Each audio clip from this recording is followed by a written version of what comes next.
Great. I know I need to sell life, but how? Well, I'm glad you asked. Uh, that's a big challenge in a PNC agency quite often because it sounds like a daunting task because people make it a lot harder than it has to be. At Penny, we've made it much easier.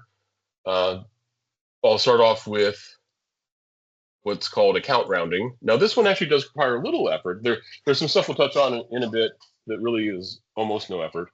But this one, once you get the process going, it doesn't require effort.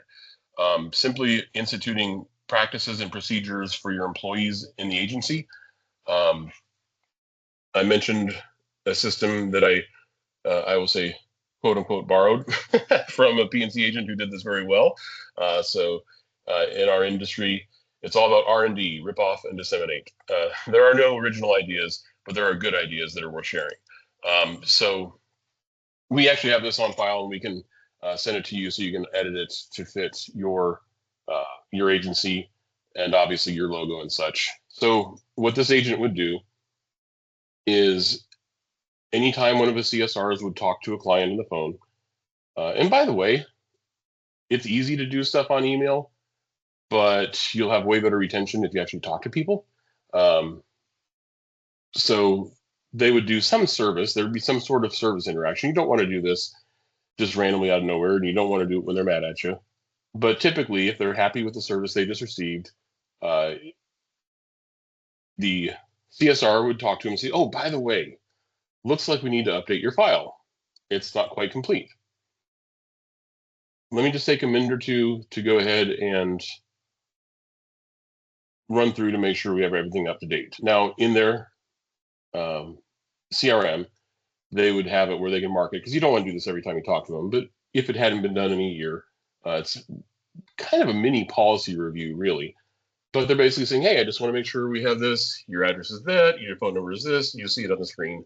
I don't want to belabor everything. But it's all just very matter of fact. Have your email address. Is that correct? Great. So it looks like we have your home, auto covered, any toys. All right. Your liability limits are X and Y. Do you have anything else that will protect your assets if you cause an accident that exceeds these? By the way, freebie here, obviously that's an umbrella. So this sheet is not only about life and such. This will help with umbrella. Other than work, where do you have your life insurance? That's key, because people will always say, oh, I got it at work. Well, that's maybe one-time income, usually. And if they move to another job, they're dependent on that. If they've lost their insurability, too bad, so sad. You got to stay at a job you hate because you're now closer to dying and you don't have life insurance. So I always discount that. So other than work, where do you have your life insurance? And even if they might say, well, why do you need to know? Well, the answer is that if something happened to you in that car wreck or whatever, people are going to come to us wondering where it's at. And I just need to know where I can tell them to look. Obviously, this is not a salesy thing. This is not for your licensed people. This is just fact finding. And okay, well, how much do you have? How long does it last? How many years of your income does that replace? How many years you need it to replace? Then a quick DI question.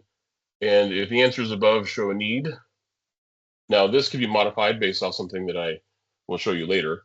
But hey, it looks like there's a gap in your coverage with A, B, or C. So-and-so in our office specializes in that area. It'd be a good idea for you to chat with them about that. Is it better for them to get a hold of you tomorrow morning or Friday afternoon or whatever? And then, great. You hand that sheet off to the person who's life licensed, or on what we'll show you, you can actually hand them off to our people if you don't want to hire and train a life person. So here's a case study of someone else who instituted something similar to this. A good-sized agency, a 9-person property and casualty team, and was generating 29 to 30 life referrals a month. Now, obviously, not every referral is a sale, but they're people who need to talk. And usually, if you've got somebody good who can work with them, that is a good percentage of those folks will close. But these are all just PNC agents. And he said, we didn't pitch life insurance. We just made it part of the process. I told my team, ask every client, Then I tracked it. Now I mentioned there's a couple different ways, one that requires some work, one that doesn't. Well, this one, it's going to take a little effort because, let's be real, managing people, no matter what you're doing, takes effort. So, oh, so what he did was, number one, make life a key performance index. That's what KPI is, meaning not optional. So everyone was expected to refer one person a week. Could be as simple as, hey, thanks for getting your outer home covered. Where's your life at? That's even without doing that other sheet. um, Not as a promotion, just a matter of adding some verbiage, which I say it's very easy. It's just a matter of adding the verbiage. Um, some of the CSRs might be like, well, that's something else to do. Is it worth it? We'll talk about here in a second. Make it worth it for them. And Mike would go ahead and put sticky notes and reminders for the first 15 days. It's just a matter of changing habits. Once you get through a couple of weeks of getting that habit to always ask, it's part of the process. And just like that guy where I showed you that other block that would have paid 148,000 of annual commission in revenue, that was developed not from lots of sales and making or being salesy. It was from simply making the process work. So for the first 30 days, he tracked it personally. He'd highlight the wins in team meetings, created habits through accountability, repetition, and of course, a bonus. I mean, let's be real. Pavlov had a point. Some people respond to cash. I know in some offices, I would personally pay the CSRs referring me life leads $10, $20 per lead. Now, whether I sold them or not, to them, they're like, dang, okay, I just gave him 5 referrals this week. And I'm like, great, I just paid them 100, but I made out of those 5 referrals, 3 sales. Well worth it. Some people respond better to PTO. Give them time off. The money, whatever.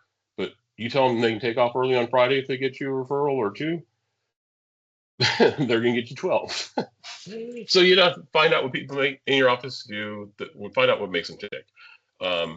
So use that as a bogey to jumpstart the process. And he's getting 29 to 30 life referrals a week. And typically speaking, a qualified referral is usually going to be around a third that get turned into a policy. And do the math.